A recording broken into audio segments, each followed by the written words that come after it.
أهلا بكم إلى التفاصيل. قال وزير الخارجية رمطان العمامرة أن الجزائر لن تتدخل في الشؤون الداخلية في ليبيا. وفي رده على سؤال حول علاقة الجزائر باللواء خليفة حفتر، قال العمامرة أن هناك فقط اتصالات مع السلطات الليبية، ومن الممكن وجود مبادرات من دول الجوار لحل الأزمة التي تتخبط فيها الجارة في هذه الأيام.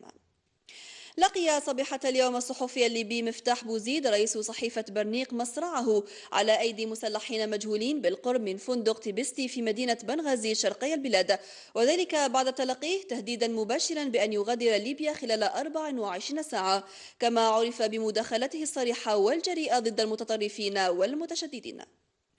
شهدت الانتخابات الأوروبية تقدما كبيرا لقوى اليمين المتطرف ترجمه بالخصوص الفوز المحقق للجبهة الوطنية في فرنسا، حيث شكل هذا الفوز زلزالا سياسيا وجعل حزب أقصى اليمين القوة السياسية الأولى في البلاد. يزيد فطاني. أحدث حزب الجبهة الوطنية المتطرفة المفاجأة في فرنسا بقيادة مارين لوبان بعد تصدره نتائج الانتخابات الأوروبية ب25% من الأصوات أمام حزب الاتحاد من أجل الحركة الشعبية ب20% والحزب الاشتراكي ب16%. اليمين المتطرف الفرنسي بهذه النتائج يكون قد حقق فوزا تاريخيا بعد ذلك الذي حققه في الانتخابات البلدية والتي جرت شهر مارس الفارط عندما فاز ب10 بلديات. زعيمة حزب اليمين المتطرف عبرت عن سعادتها وفرحتها بالنتائج التي حصل عليها حزبها. Je remercie les Français. Nous avions raison d'avoir confiance en eux. Le peuple souverain a parlé, haut et clair, comme dans tous les grands moments de son histoire. À la coalition de tous ceux qui ne croient plus en la France et qui pensent que les Français ne sont plus dignes de la liberté et de la souveraineté, le peuple souverain a clamé qu'il voulait reprendre en main les rênes de son destin. من جهته رئيس الحكومة الفرنسية مانويل فالس وصف فوز حزب مارين لوبان بالزلزال السياسي. Ce scrutin est plus qu'une nouvelle alerte. C'est ma conviction. C'est un choc, un séisme qui s'adresse à tous les responsables politiques qui ont la charge d'agir. Aucun d'entre nous ne peut se dérober à ses responsabilités. تصدر الحزب الشعبي الأوروبي الانتخابات الأوروبية بفوزه ب211 مقعدا في البرلمان الأوروبي المقبل، متقدما في ذلك على الاشتراكيين الذين حصلوا على 193 مقعدا، بينما قد تصل حصة المناهضين لأوروبا إلى نحو 130 مقعدا كما أفادت تقديرات أولية. من جهته أعرب سمير شعبنا في اتصال هاتفي عن قلقه بشأن الجالية الجزائرية بفرنسا من اتساع رقعة اليمين المتطرف ونفوذه وما يمكن أن يترتب عن هذه النتائج. راح يكون انعكاس سلبي بكل صراحه، سيما بعد نتائج الانتخابات المحليه واستحواذ يمين المتطرف الى عده بلديات، الى عده مدن فرنسيه اين يسكن عدد كبير من ابنائنا هناك. فالكل متخوف حقيقه من توسع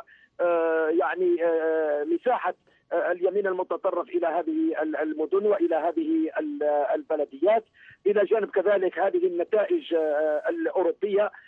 فبالتالي اقول لك بكل صراحه انه الكل من المهاجرين متخوف، وليس فقط المهاجرين الجزائريين.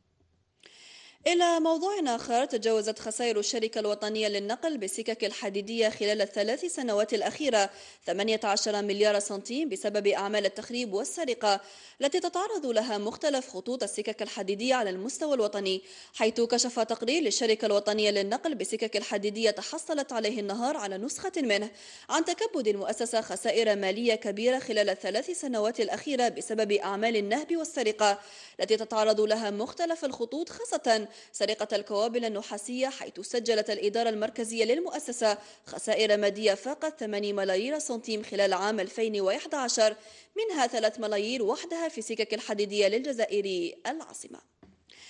توصل سيد العربي بوزيد من مدينة عين البيضاء بولاية أم البواقي لاكتشاف مادة كربونات الكالسيوم النادرة بالجزائر التي تستعملها الدول الكبرى، كما تستعمل أيضا في بعض المواد الصيدلانية ومستحضرات التجميل وتغذية الأنعام. ورقة في الموضوع لرشيد مقدم. هي صخور تحوي كربونات الكالسيوم، صيغتها الكيميائية CaCO3، مادة نادرة تتواجد في شكل صخر بمختلف دول العالم، منها إسبانيا، تركيا وألمانيا، صخور كربونات الكالسيوم توصل إلى اكتشافها السيد العربي بوزيد صاحب محجر بمنطقة يسفر قبالة مدينة عين البيضاء بولاية أم البواقي. الصخور التي طفت على السطح تتوفر على كربونات الكالسيوم، حيث يستغلها علماء الغرب في بعض المواد الصيدلانية كجرعة إضافية من الكالسيوم، إلى جانب استعمالات أخرى في صناعة عدسات الكاميرا والنظارات الطبية وتغذية الأنعام. عملنا تحليلات عميقة، لقينا باللي سي لا كالسيت، سي دو CaCO3 بيور، سيتادير هذه المادة اسمها لا كربونات دو كالسيوم، مستعملة وتستعمل في les industries, toutes les industries, l'industrie du papier, du verre, de la peinture, du céramique, et éventuellement la médecine et la pharmacie, si elle est précipitée.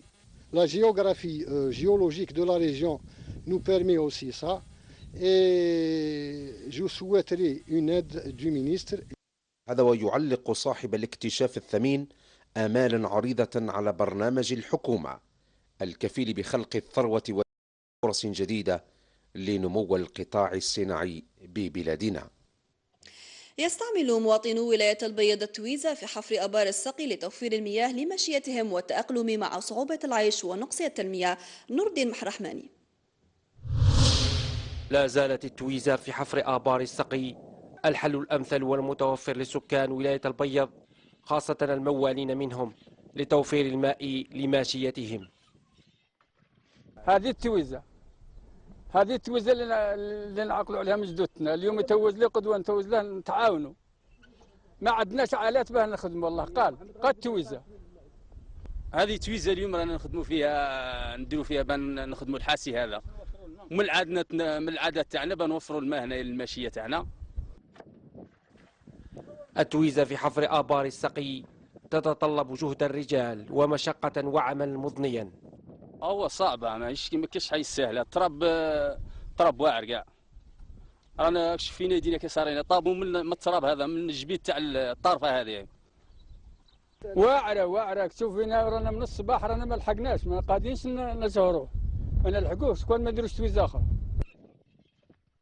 بآلات بسيطة وبعزيمة قوية يوفر الموالون من سكان ولاية البيض الماء لماشيتهم وشعارهم في الحياة: وما نيل المطالب بالتمني ولكن تؤخذ الدنيا غلابا. بهذا نصل إلى ختم الموجز. السلام عليكم.